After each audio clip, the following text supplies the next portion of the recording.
Diet bijak, gula cantik. Hai guys, nak tahu macam mana nak capai gula darah yang cantik? Saya nak kongsikan 5 tips pemakanan bijak untuk gula yang cantik.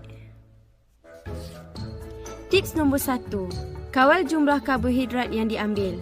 Boleh guna konsep pinggan suku-suku separuh. Separuh tu bukan nasi tau. Separuh tu mestilah sayur. Nasi atau sumber karbohidrat lain seperti mi, suku je tau. Pilihlah karbohidrat bijirin penuh dan tinggi serat. Suku lagi, sumber protein rendah lemak seperti ikan, ayam atau protein tumbuhan seperti tauhu dan tempe.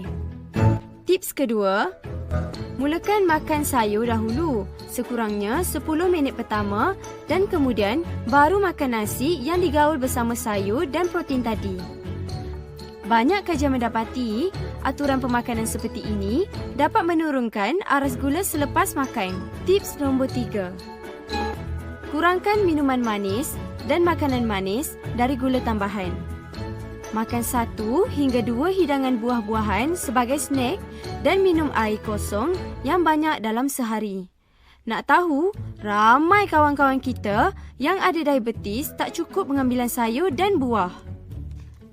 Tips keempat, jangan makan banyak makanan bergoreng dan berminyak serta bersantan. Banyakkan ambil serat dan jaga berat badan.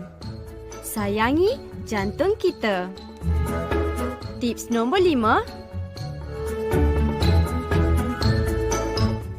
Jom bersenam sekurang-kurangnya 150 minit seminggu. Senaman dapat menjadikan insulin kita yang tak aktif tu menjadi lebih peka dan sensitif. Jadi, gula darah kita pun cantik. Okeylah guys, saya nak berjalan laju ni. Bye guys.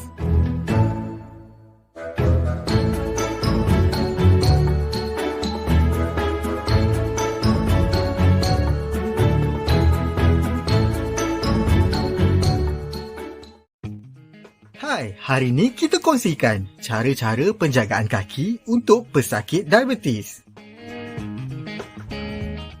Pastikan anda bersihkan kaki setiap hari. Boleh gunakan air suam dan sabun.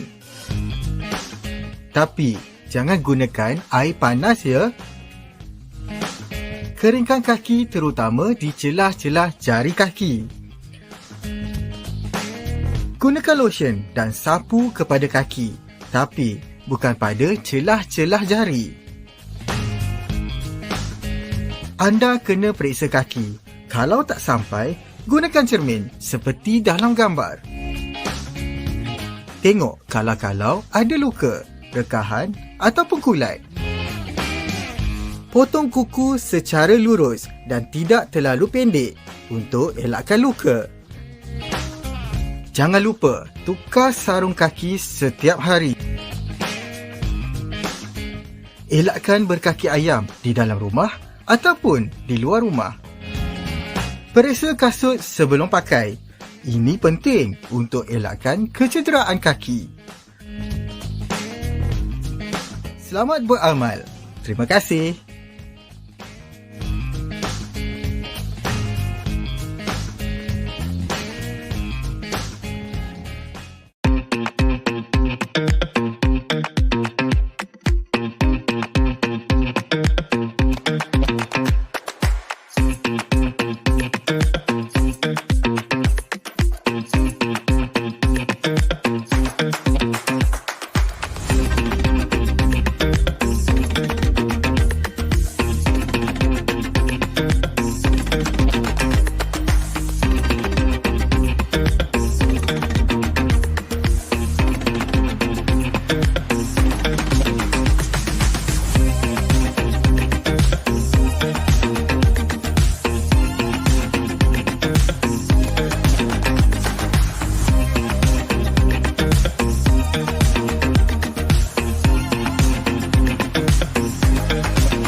Hai semua, bersama edisi kali ini, senaman pesakit diabetes. Berbasikal dan berjalan laju dapat meningkatkan kadar jemputan jantung. Berenang pula dapat meningkatkan kekuatan otot badan. Bagaimana pula senaman, tai chi dan yoga? Senaman membuatkan lagi banyak tisu otot dan gula simpanan digunakan menyebabkan lagi bagus untuk kawalan gula. Yoga pula dapat menenangkan minda dan mengurangkan stres. Manakala tai chi akan meningkatkan kekuatan serta imbangan badan.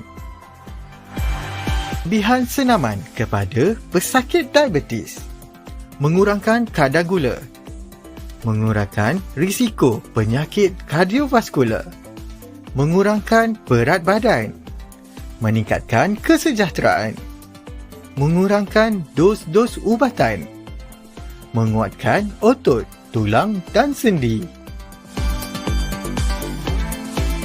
Tips-tips senaman untuk pesakit diabetes: menjadualkan sesi senaman dalam seminggu, iaitu hari dan masa yang sama. Memastikan semua jenis senaman dilakukan: aerobik, bebanan, fleksibiliti dan keseimbangan badan dalam seminggu. Melakukan pemeriksaan paras gula, self-monitoring sebelum dan selepas bersenam. Memastikan membuat senaman warm-up sebelum senaman dan cool down selepas senaman. Memastikan kadar intensiti senaman dilakukan pada paras sederhana. Menyediakan bekalan snack bermanis sekiranya mengalami simptom hypoglycemia. Memastikan meminum air yang mencukupi sepanjang senaman. Memastikan senaman dibuat di kawasan yang dingin dan berangin.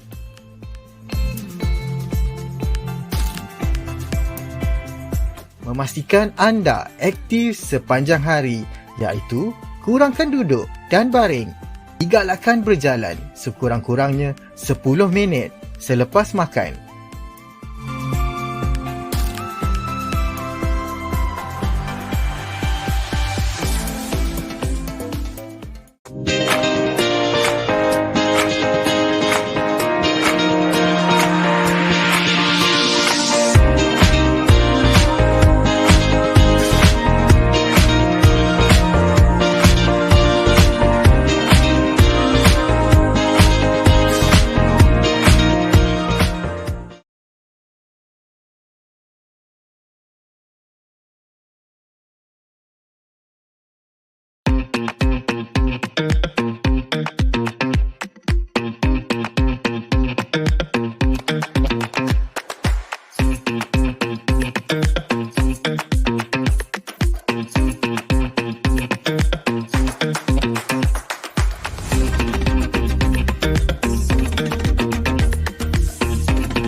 Sokongan untuk pemulihan, pengurusan kendiri rehabilitasi bagi gejala berkaitan COVID-19. Video ini memberikan fokus kepada gejala kesukaran bernafas. Adalah lumrah untuk mengalami kesukaran bernafas selepas jangkitan COVID-19 dan ia akan beransur pulih selepas beberapa tempoh masa. Mempelajari teknik menangani gejala kesukaran bernafas mungkin dapat membantu anda. Cuba mana-mana posisi berikut. Mulakan dengan posisi yang mampu anda lakukan sesuai dengan situasi semasa anda ketika mengalami gejala kesukaran bernafas. Baring meniarap. Baring mengiring dengan kepala dan leher ditinggikan menggunakan beberapa bantal. Duduk di kerusi dengan badan ke hadapan. Rehatkan kepala dan tangan di atas meja. Berdiri dengan sandaran badan ke hadapan di permukaan yang stabil. Berdiri dengan sandaran belakang badan ke dinding. Teknik kawalan pernafasan dapat membantu anda bertenang dan mengawal pernafasan anda. Duduk tegak dan bersandar dengan selesa. Letakkan satu tangan di bahagian dada dan satu tangan lagi di bahagian perut.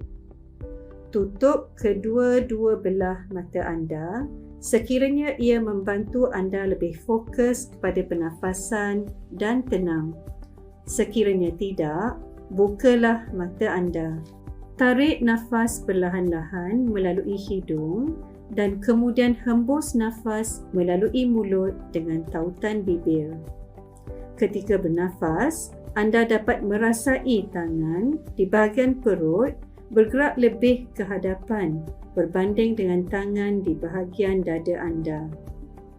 Bernafaslah perlahan-lahan dengan tenang sehingga gejala yang dialami semakin pulih. Kesimpulannya, adalah lumrah untuk mengalami kesukaran bernafas lepas jangkitan COVID-19. Jika anda mengalami gejala ini, anda boleh mencuba posisi serta teknik pernafasan yang telah dinyatakan. Sekiranya gejala anda tidak beransur pulih, segera dapatkan bantuan profesional perubatan sekiranya anda mengalami apa-apa jua gejala amaran.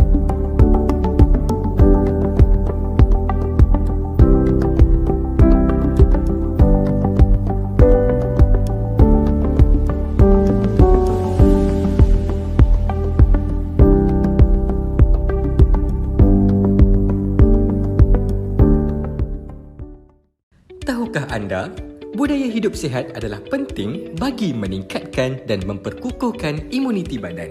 Bagi mencegah terjadinya jangkitan penyakit kepada individu, imuniti badan perlu ditingkatkan. Bagaimana caranya?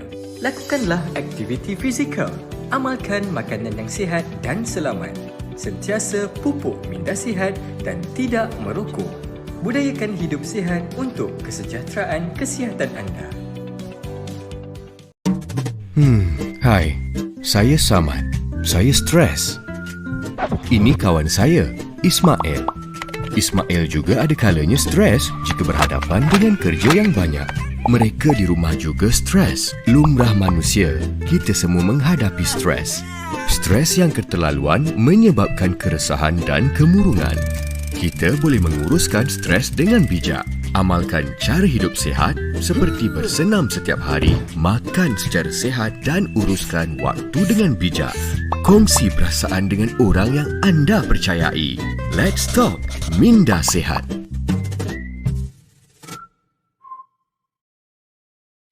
HIV atau Human Immunodeficiency Virus adalah virus yang memusnahkan sistem ketahanan badan seseorang dan menyebabkan AIDS. Ini boleh mengakibatkan pesakit mudah mendapat jangkitan kuman dan kanser.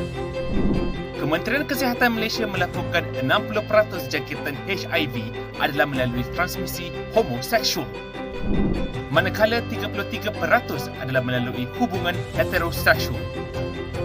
Jangkitan HIV melalui transmisi seksual boleh dielakkan dengan menggunakan kondom dengan cara yang betul, mengambil ubat antiretroviral dengan betul. Anda juga boleh mengambil rawatan antiretroviral prophylaxis atau pre-exposure prophylaxis jika pasangan anda orang yang hidup dengan HIV. Sila dapatkan nasihat dari pakar penyakit berjangkit atau pakar perubatan keluarga terdekat sebelum mengambil rawatan profilaksis ini. Pesakit HIV yang menjalani rawatan antiretroviral perlu mengambil ubat mengikut jadual bagi mengekalkan undetectable viral load. Tahap virus tidak dapat dikesan. Rawatan ini mampu mencegah virus ini daripada menjangkiti kepada pasangan secara seksual, untransmittable, apabila pesakit mencapai tahap undetectable virus load. Patuh kepada ubat antiretroviral jika anda hidup dengan HIV. Jalani ujian saringan HIV dan mulakan rawatan dengan segera jika anda dijangkiti HIV.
Malaysia berhadapan dengan cabaran dan isu berkaitan kesihatan, sosial, ekonomi dan budaya yang mempengaruhi taraf kesihatan rakyat dan kesan langsung kepada produktiviti negara.